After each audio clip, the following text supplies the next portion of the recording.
Assalamu alaikum hurmatly mendin programmasının görüşlörü. Men hazır şu Tursun enebizden kanday jakşypytysызбы? Мол жакта күнү турат. Tursun enebizдің үйүнө туш эле келдимби? Нурлан деген акеңиз бар беле? Гүлжан деген жеңиңиз бар, а? Ошолордун атынан. Assalamu alaikum, кандай жакшысызбы? Денсаулыктарыңыз жакшыбы? Энебиз отурабы? Бұл подаркасын сіз дагы алып алсаңыз колго. Жай намазы менен жолугу. Экөөң коша. Сиз кимис болосуз? Нерсе болосузбу? Азыр урматтуу көрүүчүлөр, саналуу мүнөттөрдө биз энебиздин жанына кирип барабыз. Кайда турат? Жактабы? Ой, элеңе. Биринчи кабаттабы?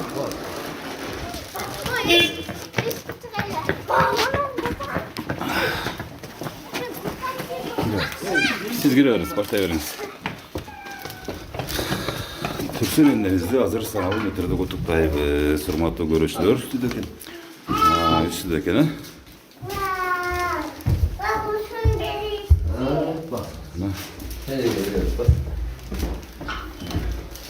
Enebиздин жанында адамдар барбы? Келе бериңиz. Урматтуу көрүүчүлөр. Assalamu alaikum. Кандайсыздар, жакшысыздарбы? Денсаулыктарыңыздар жакшыбы? Tursun эне кандайсыз, жакшысызбы? Туура эле учурашып атамбы?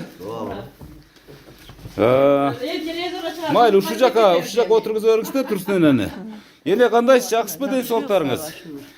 Россияда Нурлан деген балаңыз бар беле? Гүлжан деген келиниңиз бар, а? Бул менен программасы, менин аты жөнүм Өмүрзак Азимкулов. Бүгін 80 жашқа чыгыпсыз, а? Гүлдү берип койсоңуз, гүлдү. Бул программаны атайын ушул Россиядан Нурлан балаңыз бейишим энем деп жазып, жашына калып ушуна буйрутма берди эле. Жолугу менен жай намазын берип койсоңуз. Гүлжан деген келиниңиз бар, а? Ошол Гүлжан деген келиниңиз азыр байланышабыз деп турат. Бир телефон болсо, бир байланыштырып койсорбу, чалып туруп, а? Эне кандайсыз? Мына ушуну күттүңүз беле, күтпөдүңүз беле? Мен телефон алды. Бул сюрпризди күттүңүз беле, күтпөдүңүз беле? Күткөн эмесмин. Күткөн эмессизби? Аяктан. Канчага чыктыңыз эне? 80ге толуп атам да. 80ге чыктыңыз. Сизди 80 деп эч ким ойлобойт эне. 60 жашка чыккандай эле элестетип атабыз да, мына айтканда жап-жаш, Кудай буйрса 90-100 жылдыгыңызга келели. Намаз окуганда балаңызга, келиниңизге, неберелериңизге ушул жакшы кылып буга чейин эле бата берип жүрөсүз да турабы ар бир намазыңызда. Ошого бүгүн туулган күнүмдө энемин негизги максат бул белектер эмес, негизги максат ушул энемин элесин кадырга алып калалы деген бир жакшы ниет. Эне жаш кезиңизде эмне жумуштарды кылдыңыз? Кандай эмгек менен ушунча баланы чоңойттуңуз дегендей. Мен эми гробочу болуп эле 7-классты бүтүп турмушка чыгып. Шалым болсо мугалим эле, анан өзүм болсо ушу Телевизорго чыгасыз апа, жакшы. мектепте балдарга интернетте повар болуп жүрдүм. Ашпозчу болдуңуз беле? Анан мектепте чыгаарда убарса болдум, ошентип 20 жыл иштеп. Балдарды эми чоңойгуча 3-4 мүгүн иштебей жүрүп чоңойттум. Анан кийин бирин-бири карап калгандайын. 8 баланы чоңойттум. Чыныгы ак эмгек менен, чыныгы баягы пешенеттер менен чоңойттум деңиз эне, а? Анан алас келгенсип неберелерден 4-5 чоңойтуп койдум. Ал эми азыркы заманда мыйзам ченемдүү көрүнүш болуп калды эне, турабы? Ишим барында эми Сонур каппаккан ал мезгилде. Сонур капакканы. Ал мезгилде эч ким мигрант эмес болчу. алар мени баккыдай болуп калды. Эне азыр ушул тапта ал акыбалыңыз кандай эне? Ушул ден соолукту да сурап коюш бул ыйык милдет. Азыр эми жакшы элемин. Анан ушу кээде куту колум ооруйт, белим ооруйт. Эми карылыкта эне турабы? Карылыкта эне. Ачкандайын Oraya koyup. Endi Tursun ene, azыр mınaki Rossiyadagı balаңыз менен келиниңиz күтүп атат, түз эфирде сүйлөштүрүп койсоңуз эне. Урматтуу көрүүчүлөр, азыр Россия шаарында эмгектенип жаткан баласы Нурлан, келини Гүлжан жана неберелери. YouTube'dan çıkarız apa. Чыгып атат. Ошол жактан звонок кылып сүйлөй бериңиz. Эже сиз сүйлөй бериңиз. Мен балдарым бәрі çoğulganda patаны çoğu vermeyt bilem de azır uşağa bere vereyim. Жо, бул азыр үзүлүп калды, кайра баштан чалып берип койсоңуз, балким басылып калдыбы? Bilmem yerim basıl. Азыр Гүлжендерге бата бере бересиз апа. Aynen şu. Кана ушу Нурлан балаңыз менен Гүлжан келиниңизге бир бата берип коюңуз эне. Nurlan balam esen amam oynap gülüp yürüsün. Şular meni estep. Кармап турайын да, бата Ооба, кармап турсаңыз аябай сонун болот эле. Meni estep, meni uşular arkaman sıylap yürgönüne min kalla şükür. Şu baldarım bardığı baktılı olsun, talaylı olsun, ömrü uzun olsun. Şu bala çakası menen oynap gülüp yürüsün, eş jamandık görüşpesin. Baldarımdagı şu nevereleri menen uşak Nurlan balamdagı kızları var, uğulu jok. Oşo kızlarını baktılı olsun, oşo kızların arkasından österi dağı kayrımcı kızlardan olsun, akıl esti kızlardan olsun. Österinden teni taza olup, işleri iyilikte olup, oynap gülüp yürüsün. Şu baldarım arkasından, buna o baldarımın bardığı teni taza olsun, eş jamandık görüşpesin. Meni sıylaşı uşun 80'e çıkarıp tozup beri atışat. Kudağa şükür, min kalla şükür bulamuşların. Şimdi bir toz atkanlık. Жакшы болуңуз апа. Жакшы бересиз апа. Эндекебиз бул курсанчылыктын, кубанычтын көз жашы эне турабы? Şu baldarım bilmeyip, şu uçar, kışkaların bari bir yakta. Bul- Jaman bolsun, eş jamandık görüşpesin. Şu baldarım balalı olup, çakalı olup, bardığıma okşap. Jakşyda, urmatsyda jürüyorum, yaşımda dele jakşyda jürdüm. Azır Kudağa şükür baldarımı neverelerime verişindim. Kança bala, kança kız, kança nebere, kança çevreniz var ene? Hem bir 4 kızım var. Batır endekesi ne? Ova. Anan neverelerin sanına jetpe kaldım, 30'dan aşağı 35 olsam. Ömürlerin bersin, ömürlerin bersin. Çevrelerim 40 çaklı olup kaldı. 40 çaktı olup kaldı. 40'tan da aşıp kalsa gerek. Hazır esebi joktu atındaki Tursun enemiz. Kudağa şükür. Endi эми бул сиздин азыр жашап атканыңыз ден соолугуңузга шипа болуп кетет, Кудай буйрса. Себеп дегенде бул сүйүнүчтүн көз жашы. Ушу чалыңыз тууралуу бир эки ооз сөз кеп кылсаңыз жакшы болот эле. Çalım dele jakşıraак эле, жакшын эле жүрүп иштеп жүрүп, пенсияга чыкканына 3-4 жыл болгондо өтүп кетти. Şu балдарымдын баардыгын үйлөп жайлап калган. Бир кыз гана калган, ушулардын баарын окутту, чокутту, жакшы күндөргө апарды, баардыгын үйлөдү, жайлады, кыздарды берди. Анан өзү бир пачта şu жүрөгү ооруп өтүп кетти. Жакшы иштеп жүрдү, 40 жыл 42 жыл иштедим деп жүрдү. Мектепте мугалим болуп. Чалыңыз мугалим болуп эмгектендиби? Ооба. Жашынан. Ушу Лагартуу тармагына аябай көп чоң салымдарды кошкон экен да. Oldu. Fizik mugallim ile.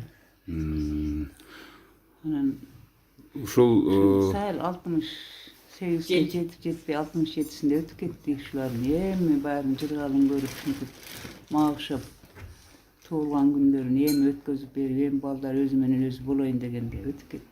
бейишин берсин. Arkası bol elek bolçalı ötkende. Ушул жаш кезде ушул 4 кыз 4 баланы чоңойтууда кыйынчылыктар болду беле? Emi jakşı zaman bolup ketdi, көбүйлө кыйналганыбыз жок. Ал убакта mugallimlerden başka aylık albayt эле.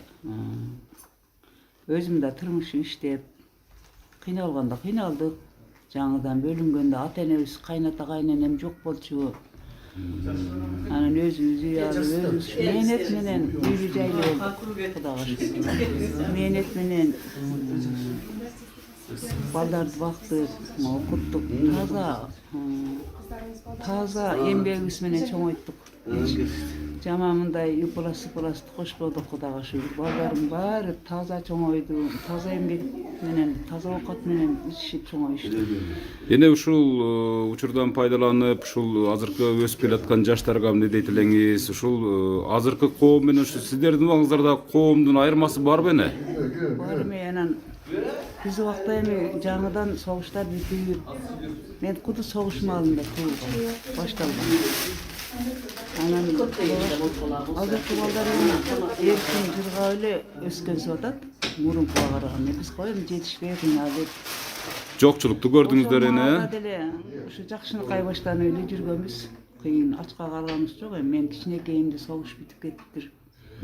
Анан азыркылар Кудайга шүгүр мынантип жыргап, колунда телефондору бар. Каалаган убактан каалагандай сүйлөшөт деңиз, ачка калган эч ким жок, кийин бүтүн деңиз. Үйлөрдү салып, мына неберемдин үйү. Бул небереңиздин үйү.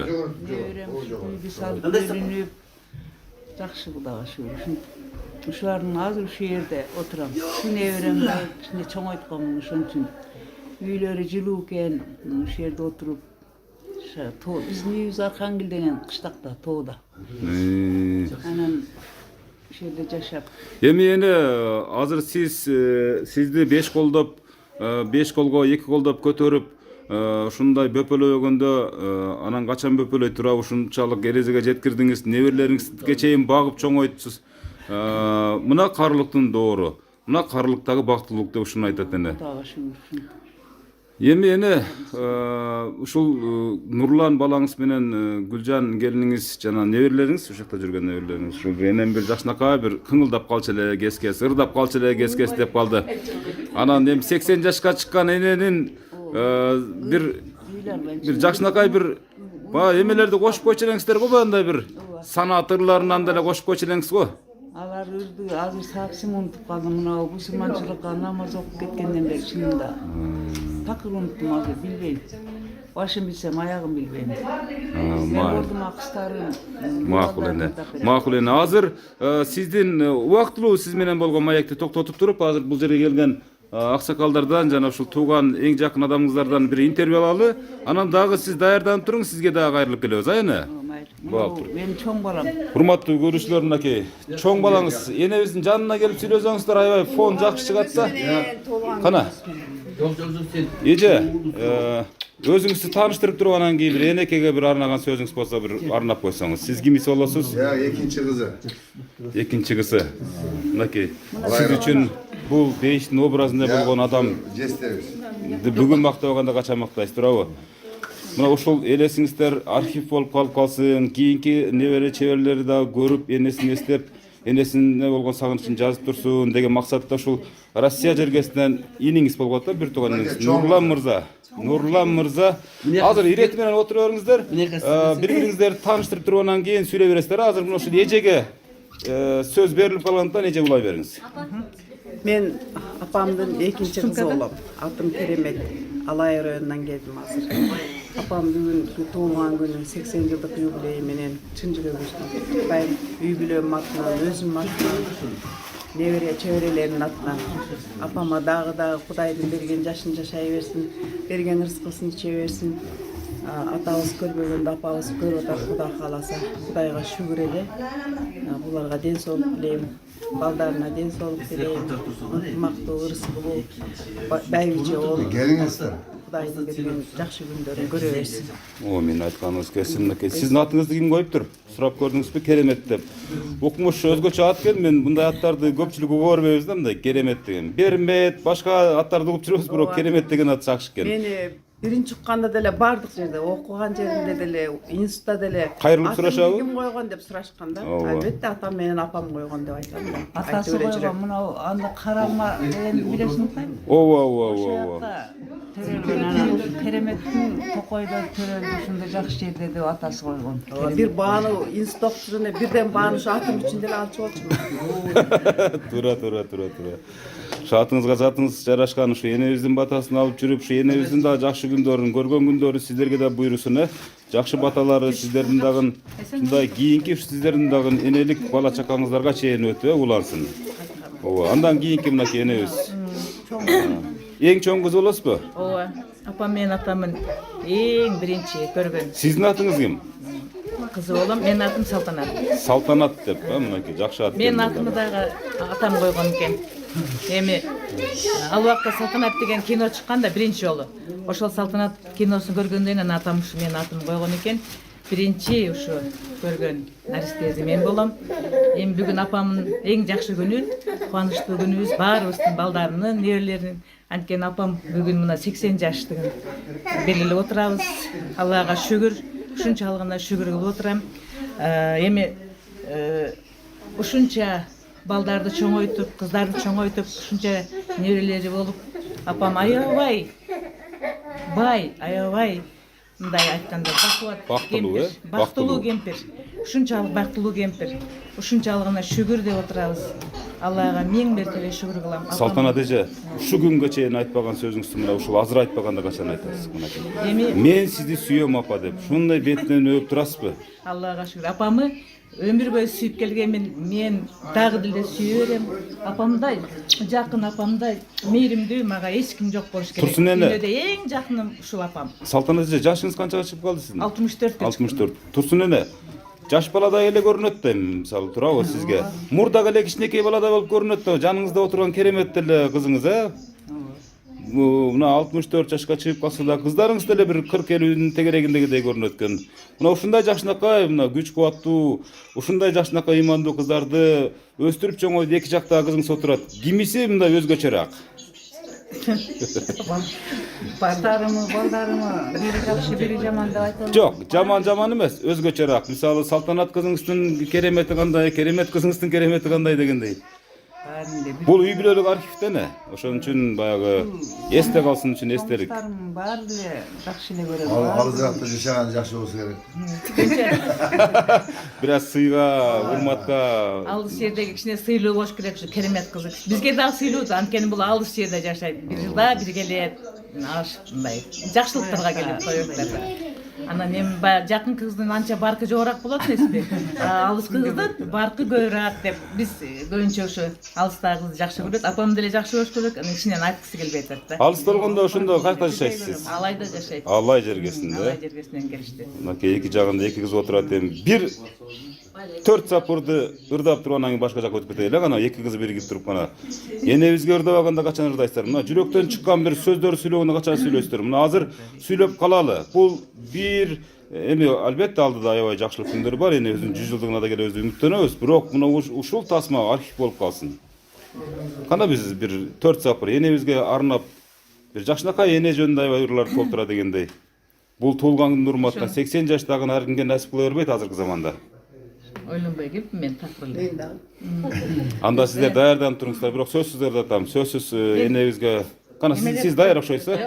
Белектерди берип калайын дейсизби? Мынакей белектерди бериңиз кана. Апам Мактанып туруп бериңизчи кана. Мактанып туруп. апамдын Кана. кулагына ушу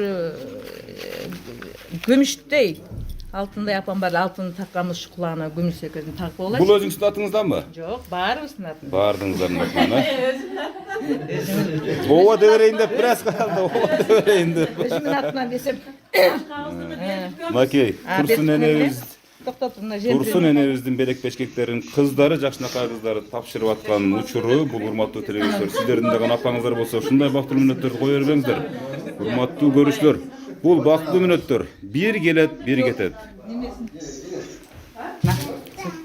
Мен таба албайм муну. Сен тагы, мен Мейли мына кыздары биз эмне бергенин, кандай сөздөр бар экендигин биз туюп билдик, өз көзү менен көрдүк. Андан кийинки эң чоң уулу деди, мына ушул уулуна сөз берели. Мына бейишим энем деген жаркыраган гүл аркаңызда турат. Бул жаныңызда болсо бейиштин образында болгон энебиз турат да.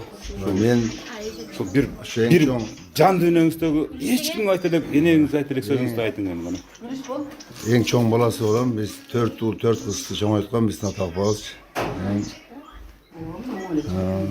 Бүгүн апамда 80ге чыгып отурат. Эми дагы Кудай кааласа Кудай берген жашты жашасын. Өзүңүз канчага чыгып калдыңыз? Мен өзүм 60га чыктым быйыл. 60 жаш. Кудай кааласа эми жакында 60га чыгам. Ушу апабызга эми жакшы ден соолук каалайбыз, жакшылыктарды каалайбыз. Ар дайым ушундай балдар, уул кыздарынын урмат сыйын көрүп, биздин төрүбүздө боло берсин. Атабыз тууралуу да бир эки ооз кеп. Атабызга муз өтүп кеткен.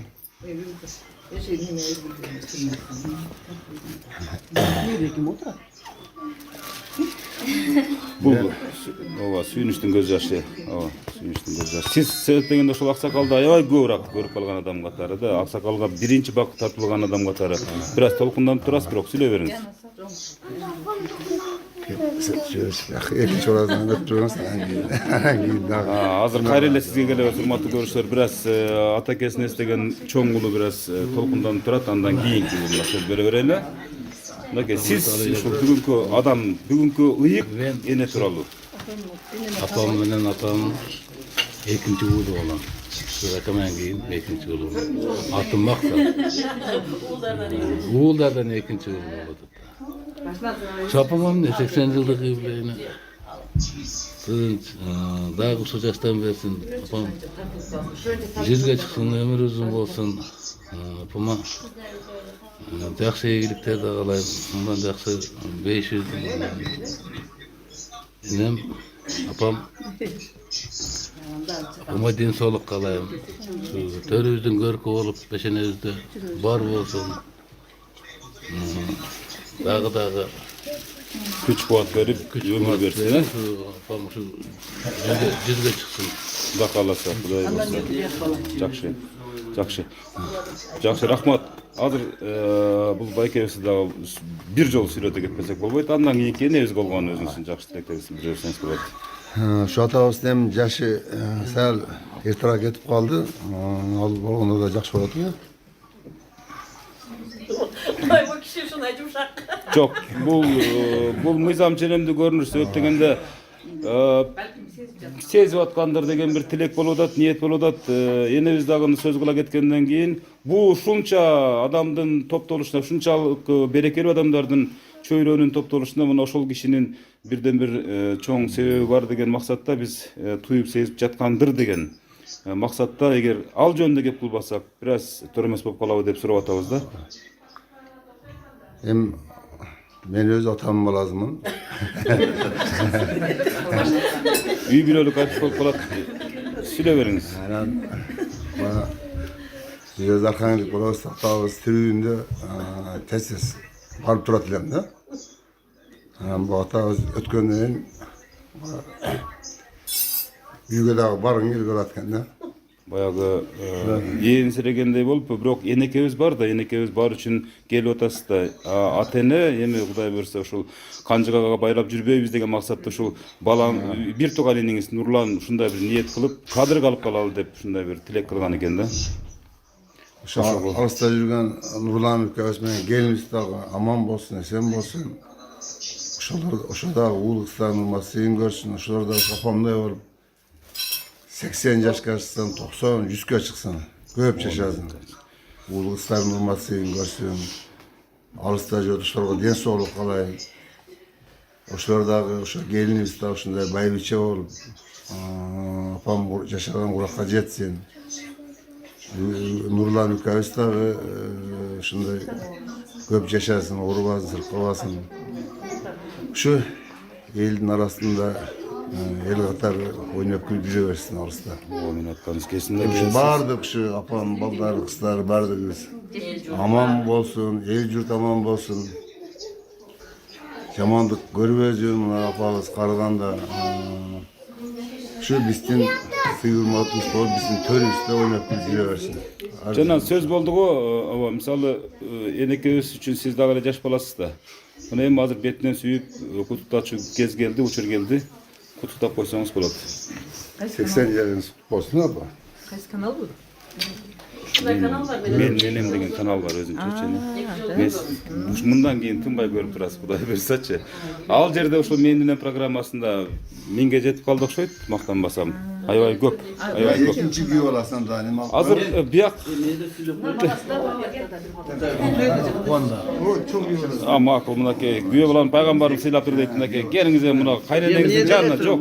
Бияк отражение болуп калат экен. Мына күйөө бала деген бул ар бир үй бүлө үчүн бир орду бар салттуу нерсе да бул.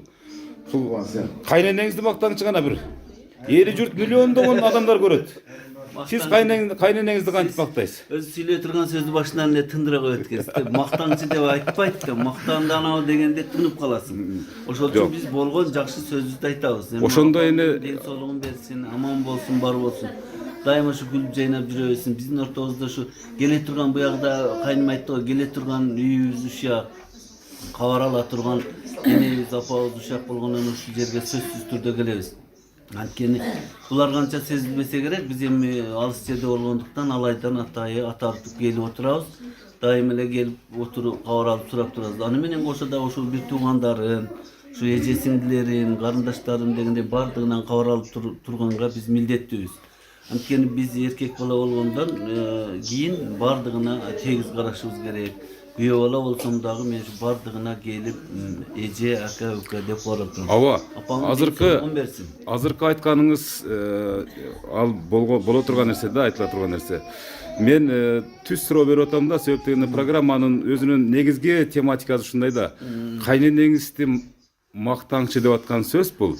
Сиз кайненеңиз үчүн сыймыктанасызбы деген сөздүн эле бир мааниси, синоними. Кайненебиз бар, ошол кайненебиз менен сыймыктанабыз. Мен о кичинемен келгенден баштап апам баардык колунан келген нерсесин берип, тамагын, ашын, урмат сыйын, жөлөк таяп ушунчалык эрежеге жеткирген жакшы сөзүн айткан ушу апабыз болуп эсептелет. Ошого биз сыймыктанабыз. Ушул жашка жаш кошсун апа, сизге дагы арыбаң, карыбаң, эч качан чарчабай ушинтип ойноп күлүп жүрө бериң. Биздин арабызда ушу бийик туткан туу болуп сизди гана эстеп жүрөлү. Ал эми ушундайды эстеп, келечекте эсте калсын деген Нурлан менен Нуржанга дагы чоң рахмат. Булар алыс жерде тургандыктан тууган уруктун кадыр баркын билет. Анткени биз жакын болгондо ошончо сезбейбиз. Алыс жерде болсо да эстеп, ушунчалык эсте калсын деген чоң рахмат, иштерине ийгилик, бала чакасы менен, кыздары менен тынч болсун, аман болсун, бар болсун. Мен мынакей сонун сөз болду, мынакей урматтуу көрүүчүлөр. Чоң күйөө баласы. Атыңыз ким? Менин атым Камбар. Камбар күйөө баласынын сөзүн уктуңуздар. Мына андан кийин 3-чү баласы деп угуп калдым, 3-чү баласы келиңиз. Энеңиздин жанына келгенде бул 3-чү бала бир эрке бала болсо керек. Эрке бала болсо керек. Мына ушул энеңизге болгон өзүңүздүн жүрөктөн чыккан сөзүңүз. Эмне десем, бүгүнкү апа 80 жылдын үстүнөн 80 жашка чыгып бүгүн туулган күнү болуп турат, Кудай кааласа. Мындан кийин да жакшы шанс, Кудайым бизге да мындан кийин жакшы жаштарды берсин, ошо берген жаштын ичинде оорубай, сыркабай, ушу бала чаканын астында неберелериңиз менен, кыз уулдарыңыз менен ушу биздин арабызда жүрө бериңиз, оорубай, сыркабай. Главное ошол эле. Ден соолук берсин, калган эжемдерге, атамдарга да ушу баарыбызга тынччылык, күйгөндөргө карындаш өлөрүнө бардыгына. Рахмат, чоң рахмат, сиз да бактылуу болуңуз. Нурлан да ушу алыста жүрүшөт, ден соолуктар болсун, бала чакасы менен тынч болсун, иштери ийгиликтүү болсун. Рахмат, рахмат. Урматтуу Нурлан мырза, Гүлжан айым, мынакей сиздерге дагы энебиз дагы ыраазы болуп, алар да ошо энебиздин балдар, кыздары дагы ыраазы болуп, мынакей сиздин бүгүнкү уюштурган сюрпризиңизге баары ачылгын айтты. Андан кийинки маекти улайбыз. Канакей келиндер. Ана чоң келин деген бул келин деген сөз өзү негизи аябай ыйык сөздөрдүн бири да. Энебизди балким 80ге чыгарган ушул эже болуп жүрбөсүн балким.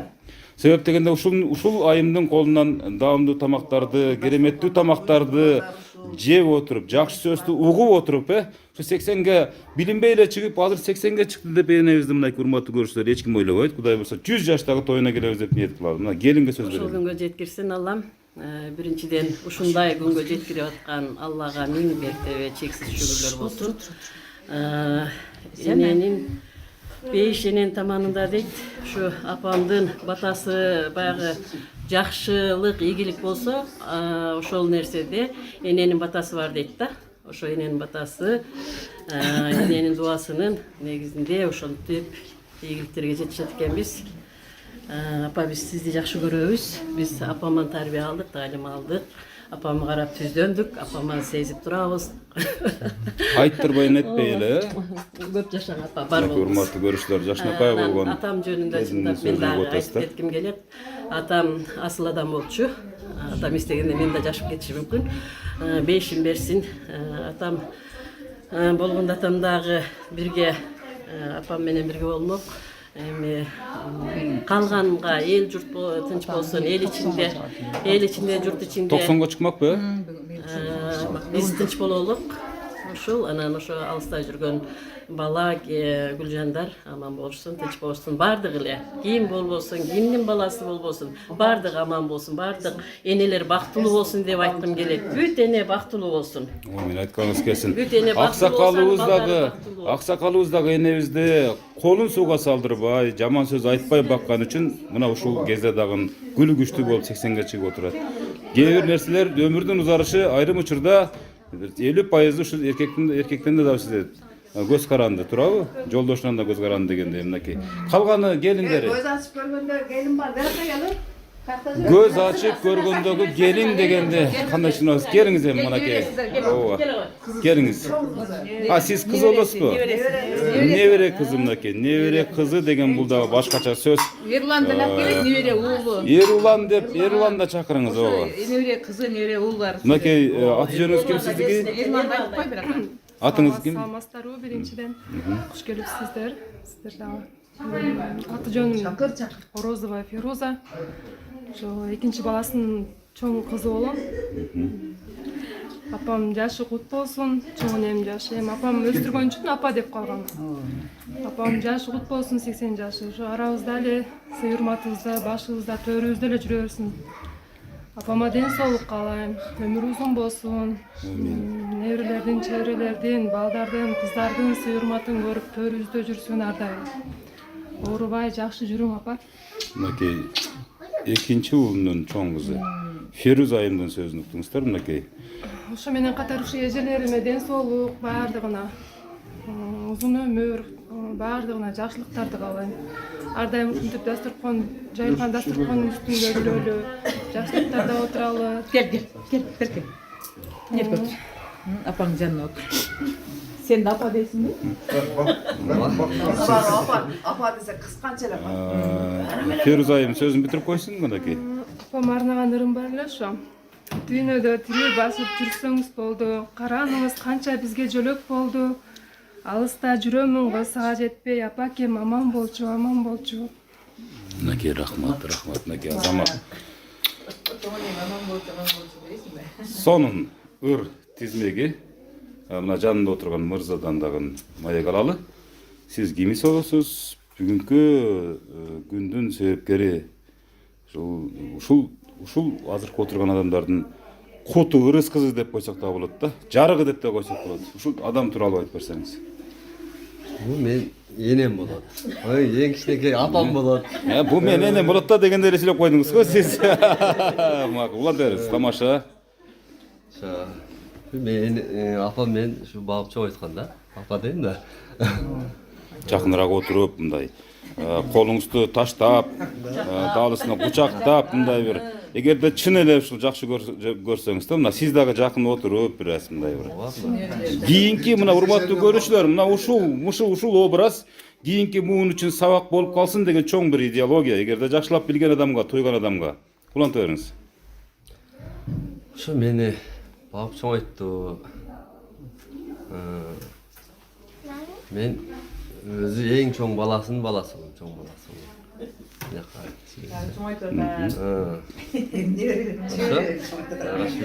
Өмүрү узун болсун дагы, көп жашасын, 80 жаш мааракесин белгилеп отурабыз. Белгилеп атабыз. Балдары, кыздары, неберелери баары.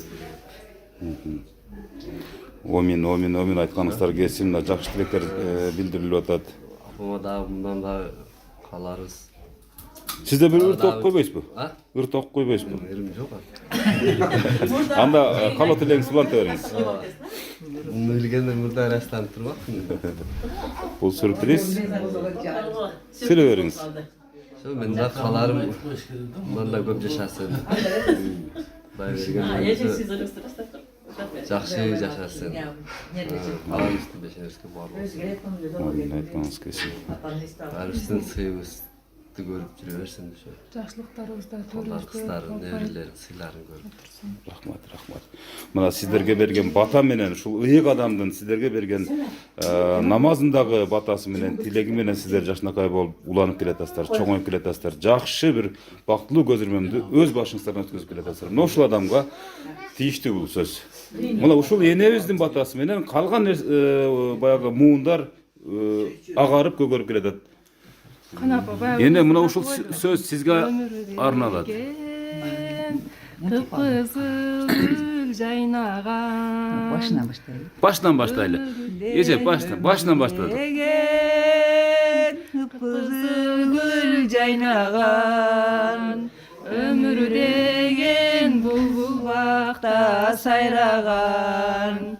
өмүр өтсө кайтарылбай. Мынакей энебиздин үнү жетип атат, сиздин үнүңүз жетпей атат мынакей. Уланта бериңиз.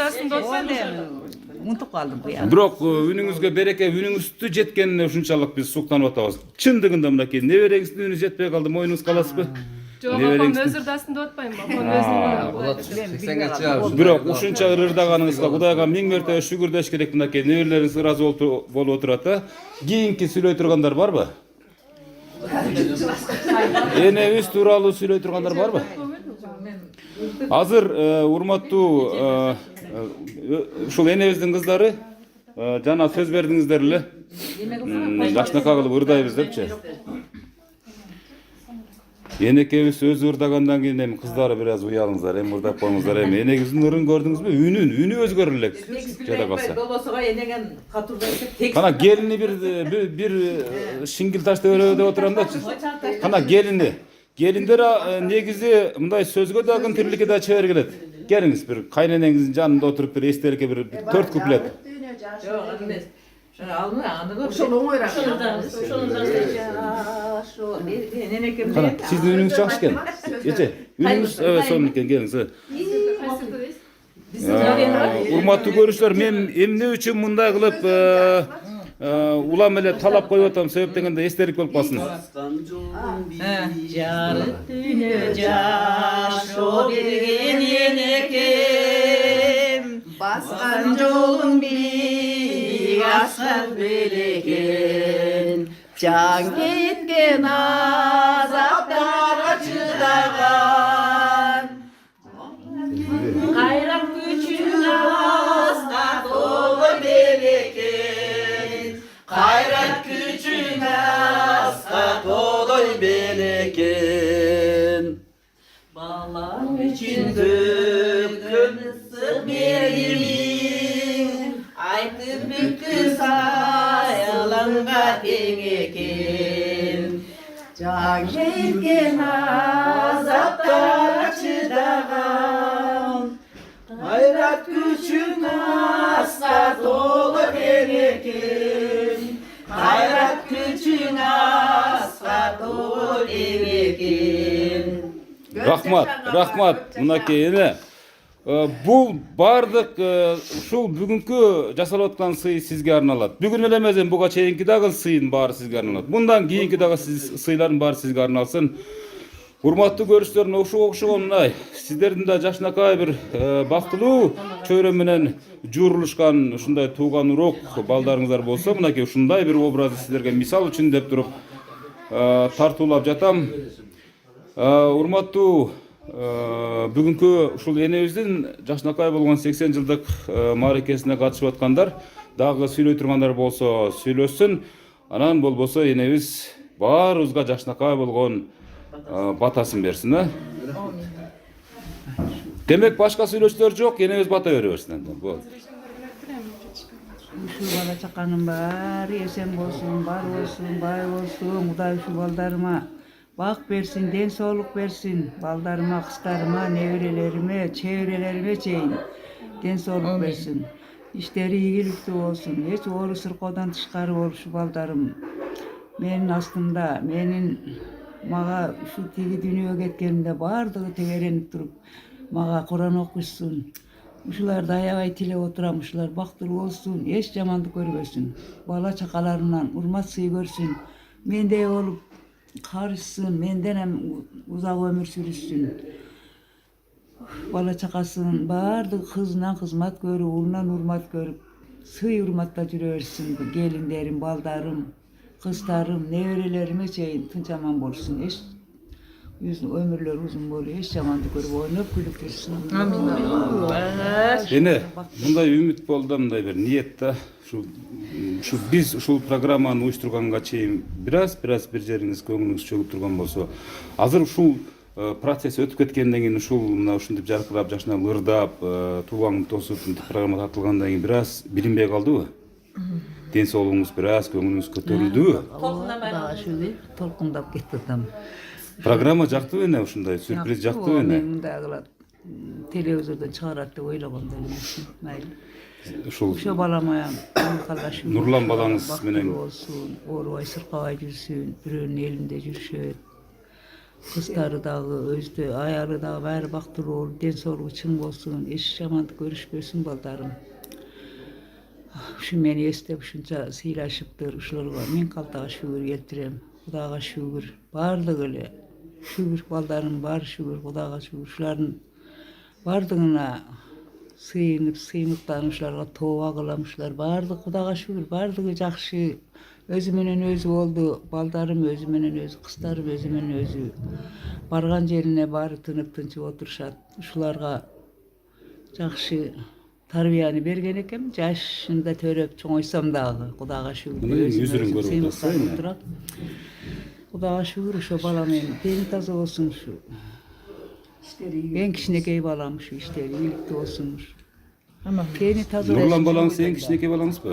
Уулдан эң кичинекей. Бар, эң кичинекей. Өмүрлөр узун болсун ошол. Кызым бар, азыр келе албай. Алыста жүрүп, апамдын үнүн угуп, апамдын элесин көрүп, кадр аркылуу, ошо менин программасы аркылуу кусалыгым, сагынычым жазылып турат. Өмүрзак энем тез жет дегенден мен ушул жолдун агысына карабай келдим да. Бунун баардыгы өзүңүздөр үчүн архив болуп калына турган тасма, урматтуу көрүүчүлөр. Мынакей Турсун энебиздин жашынакай болгон туулган күнү 80 жаш торколуу тою деп да койсок болот. Жакшынакай учурун элес кылып, мына ушул Турсун эненин үйүнө калтырып атабыз, ушул менин программасына киргизип атабыз. Сиздердин да ушундай жакшынакай бир конокторуңуздар болсо, ушундай жакшынакай бир туулган күн ээлери менен кошо жуурулган салтанаттуу иш-чараңыздар болсо, анда биз менен байланышсаңыздар болот. Siz kimisi olursunuz, bir kayrılıp bir yeni özge bir жакшынакай sözünüzü айтып туруп анан кийин куттасаңыз. Мен Тайнем. Биз Алайданбыз. Алайлык кызы, керемет кызы болуп. Çevre деген бар. Биз неберелерибиз да. Неберелери ушул. Тайнем 80 жылдык юбилей болуп. Тайнеме да ден соолук каалайм. Биздин төрүбүздүн көркү болуп жүрө берсин. Амин. Ар дайым жүзүнөн күл кетпей, ушинтип неберелердин, чеберелердин маңдайында ак батасын берип биздин жаныбызда бар кылсын. Амин айтканыңыз келсин акей. Бул чебере болуп калабы эне? Мынакей урматтуу көрүүчүлөр. Турсун энебиздин чебереси. Сиздин кызыңызбы? Жок. Жа, бул сиздин кызыңызбы мынакей? Мынакей мындан өткөн бактылуулук барбы эне, турабы? Мынакей. Бул чеберенин жыты кандай болот эне? Çevrenin jıtı. Adekolondan. Adekolon deң. Мындай adekolon жок деңиз, а? Çevre nevere. Özün balan anam şirin болот экен. Ошода туура айтасыз мынакей. Жакшынакай салтанат болуп турабы? Ушу небере келини катары. Тайнем өзүм тайнемдей эле көрөм, анан кары жашы өткөн үчүн бирок кайраттуу кемпир. Өтө. Мен келгенде дагы мындай түп-түз басчу эле. Эми азыр кичинемде болуп калды. Ушу Сонун сүйлөп турсаңыз эле, сонун тамактарды берип турсаңыз эле, кайра мурдагыдай түзөлүп калат. Чөнтөгүн толтуруп пулдан салып турсаңыздар эле, ошо караганда ошол да. Кана? Кайрат күч болот. Жок, сен отур. Бул мен болдум. Эже мына ушул азыр жакшы сөздөр болду башында, мына өзүңүз деле күбө болдуңуз окшойт, мына ушул энебиз тууралуу бир эки сөз сүйлөп койсоңуз. Ким менби? Ооба, сиз.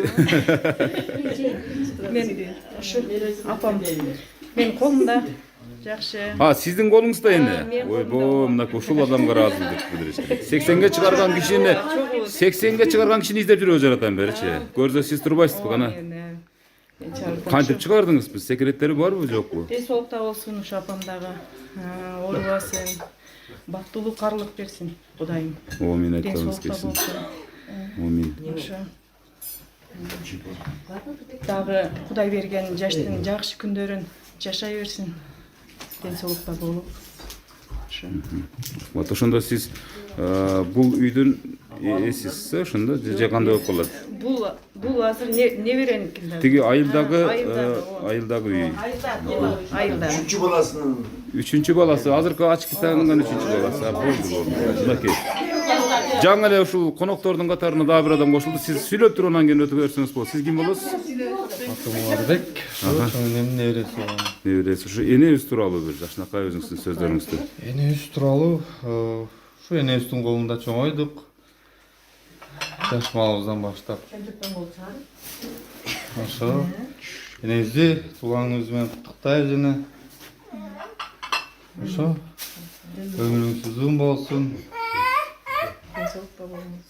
Сиздер кеттиңиз. Келиңиз, куттуктай бериңиз. Каяктан куттуктайсыз? Бияктан куттуктайсызбы? Мына жеңем бар. Мен да келдим. Мына мен сизди ошол жерде бирөө окшоштуруп койдум. Сүйлөгөн окшойт деп ойлоптум. Ошо окшоштуруп коюптмун. Ооба. Сенеме жакшылыктар каалайбыз. 80 жашы кут болсун, жүзгө чыксын, ар дайым ушу балдардын жакшылыктардын төрүндө сый урматыбызды көрүп жүрө берсин жакшы күндөрдү. Ошону эле каалайбыз, жакшы күндөрдү жүрсүн. Эч кимибизде жамандык болбосун, ар дайым жакшылыкта башыбыз биригип, ошо төрүбүздө энебиз сый урматыбыз болуп жүрө берсин. Мен айтканыңыз келсин. Сиздер дагы ушул энебиз сыяктуу жакшынакай жашка жетип, небере чеберенин сый урматын көрүңүздөр, Эми мына ушул небере келин ушул үйдүн ээси катары. Мына ушул энебиздин ушундай бир сюрприз уюштургандагы учуру сиздин үйүңүздө болуп атканда бир өзгөчө бир көрүнүштөрдүн бири да. Буга эмне дейсиз? Буга жакшы карайт. Жок, бул нерсеге сүйүнүп атасыздар, туурабы? Энебиздин 80 жылдык мааракесиндеги сюрприз сиздин коттуу үйүңүздө болуп атат да? Ооба, биз күтпөдүк эле.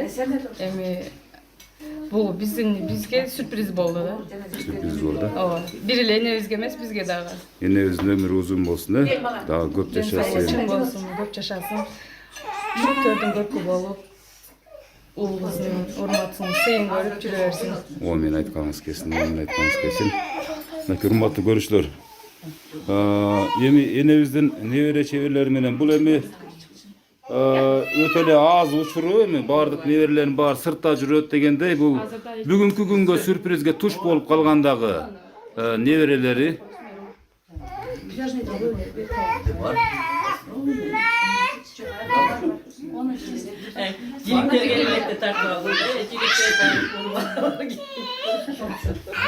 Урматтуу көрүүчүлөр, мисалы үчүн менин программасында көпчүлүк комментарийлерге назар бура турган болсок, көпчүлүк айтат, ушул алып баруучуну дагы дасторкондун үйүнө киргизип, же бир чай берип койгонго жарабаптыр деп дагы ушундай бир комментарийлер кетет. Мына мен дасторкондун үстүндөмүн. Арай көз жарай турсун, энебиздин ыйык энебиздин болгону дагы 80 жаштагы жакшынакай торколуу мааракесин белгилеп аткан учурда мен дагы ушул эл катары дасторкондон ооз тийип, жакшынакай болуп, батасын алып болдум. Азыр энебизге мына ушул учурдан пайдаланып, жакшынакай кылып туруп, эне менин программасын көрүңүздөр деп койбойсузбу? Бир утарды отуруп туруп. Лайк басыңыздар деп коюң. Ошентип коюң. Мындай кылып коюң эне. Катталыңыздар, лайк басыңыздар деп коюң. Мына өтө өзгөчө бир учур болсун. Шуну анонс кылып коюп коеюн. Кандай программасын көргүлө, телевизор карай тургандардын баардыгы мени көргүлө качан лайк баскыла. Ушулардын баардыгыңар көргүлө сыймыктангыла, мага суктангыла баардыгыңар. Лайк баскыла деп коюң. Лайк баскыла деп коюң апа. Лайк баскыла. Катталыңыздар. Рахмат.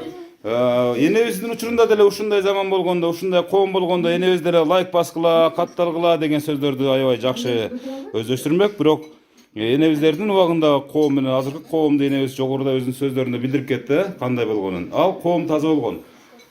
Азыр аралаш коомдо жашап жатабыз.